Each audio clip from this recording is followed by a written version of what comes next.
டெல்லி பவானான்னு சொல்லப்படுற பகுதியில இருக்கிற ஒரு டீ கடை வாசல்ல விளையாடிக்கிட்டு இருந்த 5 வயசு சிறுமி காணாம போயிட்டாங்கன்றது அந்த பகுதி மக்கள் கிட்ட பெரும் அதிர்ச்சியை ஏற்படுத்தியிருக்கு. கடந்த வாரம் மார்ச் 24ஆம் தேதி சாயங்காலம் 5 மணி அளவுல டீ கடை வாசல்ல விளையாடிட்டு இருந்த சிறுமி காணாம போனதுமே அந்த பகுதி மக்கள் சுற்றுவட்டார பகுதி முழுவதும் தேடி இருக்காங்க. அப்படி தேடியுமே சிறுமிய பத்தின எந்த ஒரு தகவலுமே அவங்களுக்கு கிடைக்கல. காணாம போன சிறுமியோட அப்பா டெல்லி பவானான்னு சொல்லப்படுற பகுதியில டீ கடை வச்சு நடத்திட்டு வந்திருக்காங்க. அவருக்கு உதவியா அவருடைய மனைவியும் அதே டீ கடையில தான் வேலை பார்த்து வந்திருக்காங்க. இந்த தம்பதிகள் அவங்களுடைய டீ கடைய காலை நேரங்கள்ல சீக்கிரமாவே திறந்துருவாங்க.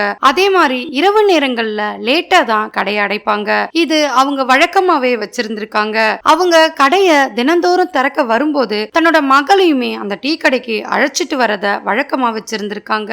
அது போல ஒரு நாள் மார்ச் 24ஆம் தேதி அன்னைக்கு வழக்கம் போல அவங்க டீ கடைய திறந்திருக்காங்க. திறக்க வரும்போது தன்னுடைய மகளையும் அழைச்சிட்டு வந்திருக்காங்க. அன்னைக்கு காலையில இருந்து சாயங்காலம் 5 மணி வரைக்குமே சிறுமி டீ கடைக்கு பக்கத்துல விளையாடிக்கிட்டு இருந்திருக்காங்க. 5 மணிக்கு மேலதான் சிறுமி காணாம போயிருக்காங்க. அப்படி காணாம போன சரியான நேரத்துல சிறுமியோட அப்பா கவனிக்காம விட்டுட்டு இருக்காரு. சிறுமி பக்கத்துலதான் விளையாடிட்டு இருப்பான்ற எண்ணத்துல அவர் இருந்திருக்காரு. அதன் பிறகுதான் நேரம் ஆக ஆக சிறுமி எங்க விளையாடிட்டு இருக்கான்னு தெரியாம தேட ஆரம்பிச்சிருக்காரு. அப்படி அவர் தேடின கொஞ்ச நேரத்திலேயே அந்த டீ கடைக்கு வாடிக்கையா வர வாடிக்கையாளரும் அந்த சிறுமியை தேடுறதுக்கு ஆரம்பிக்கிறாங்க. அந்த சுற்றுவட்டார பகுதி முழுவதுமே தேட ஆரம்பிக்கிறாங்க. கிட்டத்தட்ட 2 மணி நேரம் ஆகியுமே சிறுமி எங்க போனாங்கன்ற தகவல் இவங்களுக்கு கிடைக்கல. உடனடியா போலீஸ் ஸ்டேஷன்ல ஒரு மிஸ்ஸிங் கம்ப்ளைண்ட் ஒண்ணு கொடுக்கறாங்க. கம்ப்ளைண்ட வாங்கிக்கிட்ட போலீஸ் உடனடியா சிறுமி விளையாடிட்டு இருந்த இடத்துக்கு வந்து தேட ஆரம்பிக்கிறாங்க. அந்த பகுதி முழுவதுமே தேடுதல் வேட்டைய நடத்துறாங்க. அப்படி போலீஸோட தேடுதல் வேட்டையில சிறுமியை பத்தின எந்த ஒரு தகவலுமே கிடைக்கல. அதோட போலீஸ் அந்த பகுதியில வாழ்ந்துட்டு இருக்க சில நபர்கள் வீட்லயும் போய் சர்ச் பண்ணிருக்காங்க. அப்படி தேடப்பட்ட சில இடங்கள்லயும் சில வீடுகள்லயும் கூட சிறுமியை பத்தி எந்த ஒரு தகவலும் போலீஸ்க்கு கிடைக்கல. அந்த நேரத்துல போலீஸ் கொஞ்சமும் யோசிக்காம உடனடியா சிசிடிவி ஃபுட்டேஜ ஆய்வு பண்ணணும்னு முடிவு பண்றாங்க. இதுக்காக பல குழுக்களை அமைச்சு சிசிடிவி ஃபுட்டேஜ கண்காணிக்கிற பணியை தொடங்கினாங்க. ஏன்னா போலீஸ்க்கு நல்லாவே தெரியும் அவங்க தாமதிக்கிற ஒவ்வொரு நிமிஷமே சிறுமியோட உயிருக்கு அச்சுறுத்தல் இருக்குன்றது. இதன் காரணமாவே போலீஸ் குழுக்களை அமைச்சு அந்த பகுதி முழுவதும் இருக்கிற சிசிடிவி ஃபுட்டேஜ கலெக்ட் பண்ணி ஆய்வு பண்றாங்க.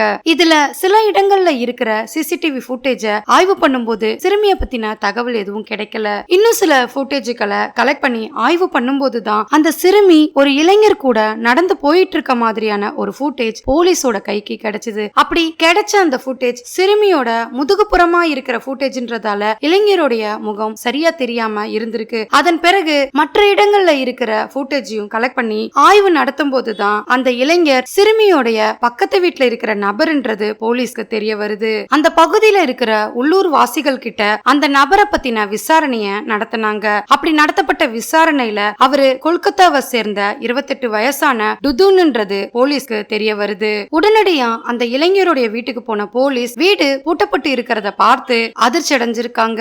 அந்த இளைஞருடைய வீட்டு பக்கத்துல இருக்கிற உள்ளூர் வாசிகள் கிட்ட இளைஞனை பத்தின விசாரணை நடந்திருக்கு. அப்படி நடத்தப்பட்ட விசாரணையில கொல்கத்தா தான் அவருடைய சொந்த ஊருன்னு சொல்லப்படுது. கிட்டத்தட்ட சிறுமி காணாம போய் 24 மணி நேரம் கழிச்சுதான் டுதுனோட வீட்டையே கண்டுபிடிச்சிருக்காங்க போலீஸ். உள்ளூர்வாசிகள் கொடுத்த தகவலின்படி டுதுன் 2 நாட்களா வீட்டுல இல்லாம இருந்தது தெரிய வந்தது. இதன் காரணமாவே போலீஸ் டுதுன் மேல சந்தேகப்பட்டு அவருடைய போட்டோவை ரயில்வே ஸ்டேஷன்லயும் பஸ் ஸ்டாண்ட்லயும் ஒட்டப்படுது. அதே நேரத்துல சிறுமி காணாம போனது சமூக வலைதளங்கள்ல அந்த பகுதி மக்கள் கிட்டயே பரவிக்கிட்டு வந்திருக்கு. இந்த சூழல்ல தான் போலீஸ் டுதுனுடைய நண்பர்கள் கிட்ட விசாரணை நடத்தினாங்க. அப்படி நடத்தும் போது மேற்கு வங்காளத்துக்கு போக இருக்கிறதா சொல்லி இருக்காரு. இந்த தகவல் கிடைச்சதுமே போலீஸ் மேற்கு வங்காளத்துக்கு போற ரயில்வே ஸ்டேஷன்லயும் அதே நேரத்துல டுதுனுடைய சொந்த ஊரான கொல்கத்தாவுக்கும் போலீஸ் குழுக்களை அமைச்சு தேடுதல் வேட்டைய நடத்தினாங்க.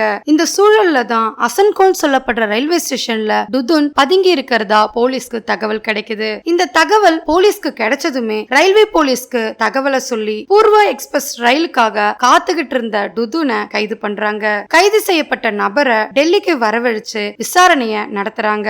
அவர்கிட்ட நடத்தப்பட்ட விசாரணையில சிறுமிய பாலியல் பலாத்காரம் செஞ்சு கொலை செய்துட்டதா வாக்குமூலத்துல சொல்லியிருக்காரு. சம்பவம் நடந்த அன்னைக்கு சாலையோரத்துல விளையாடிட்டு இருந்த சிறுமிய ஆசை வார்த்தை சொல்லி தான் வேலை பார்த்துட்டு இருக்க தொழிற்சாலைக்கு கூட்டிட்டு போனதா சொல்லியிருக்காரு. அப்படி அப்படி அங்க போனதுமே சிறுமிய பாலியல் பலாத்காரம் செய்து கழுத்தை நெரிச்சு கொலை செய்துட்டதா வாக்குமூலத்துல சொல்லியிருக்காரு. அதன் பிறகு போலீஸ் சிறுமியோட உடலை தொழிற்சாலையில இருந்து கண்டுபிடிச்சு எடுத்திருக்காங்க. அப்படி எடுத்த உடலை மருத்துவமனைக்கு அட்டாப்சிக்காக அனுப்பியிருக்காங்க.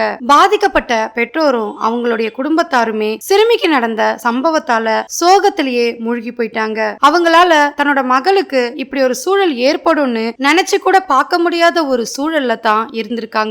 அந்த பகுதியை சேர்ந்த உள்ளூர் வாசிகளும் பாதிக்கப்பட்ட சிறுமியோடைய பெற்றோர்களும் உறவினர்களுமே குற்றவாளிக்கு அதிகபட்ச தண்டனையா மரண தண்டனை வேண்டி கோரிக்கை எழுப்பியிருக்காங்க. போலீஸ் கொடுத்த ஒரு பொதுவான அறிக்கையில குழந்தைகள் கடத்தப்பட்டாலோ அல்லது காணாம போயிட்டாலோ உடனடியா காவல் நிலையத்துல புகார் கொடுக்க சொல்லியிருக்காங்க. ஏன்னா குழந்தைகள் காணாம போன 24 மணி நேரத்துக்குள்ளவே அவங்கள கண்டுபிடிச்சா மட்டும்தான் அவங்கள உயிரோட மீட்டத்துக்கு 90% வாய்ப்பு இருக்கிறதா சொல்லியிருக்காங்க. அந்த நேரத்தை அவங்க கோல்டன் பீரியடா நினைக்கிறாங்க. ஏன்னா குற்றவாளிகளை சீக்கிரமா பிடிக்கிறதுக்கான ஆதாரம் அவங்களுக்கு உடனடியா கிடைக்கிறதுக்கான வாய்ப்பு இருக்குன்னு சொல்லியிருக்காங்க. அந்த காலத்துல வயசுக்கு வந்த பெண்களை பாதுகாப்பா வச்சிருந்த காலம் போய் இப்ப இருக்கிற காலகட்டத்துல ஒரு வயசு குழந்தைய கூட பாதுகாப்பா வச்சிருக்கிற வேண்டிய சூழல் ஏற்பட்டிருக்கு. இந்த வீடியோவை அவேர்னஸ்க்காகவே பதிவு பண்ணிருக்கேன். இந்த வழக்குல பாதிக்கப்பட்ட சிறுமி பாலியல் கொடுமைக்கு உட்படுத்தும் போது பல சித்திரவதைகளும் போராட்டங்களும் நடத்தி தான் இறந்து போனதா தகவல் வெளியாயிருக்கு. இந்த வழக்க பத்தின உங்களுடைய கருத்தை மறக்காம கமெண்ட்ல சொல்லுங்க. லைக் பண்ணுங்க, ஷேர் பண்ணுங்க. மறுபடியும் வேற ஒரு கேஸோட உங்களை சந்திக்கிறேன். தேங்க்யூ.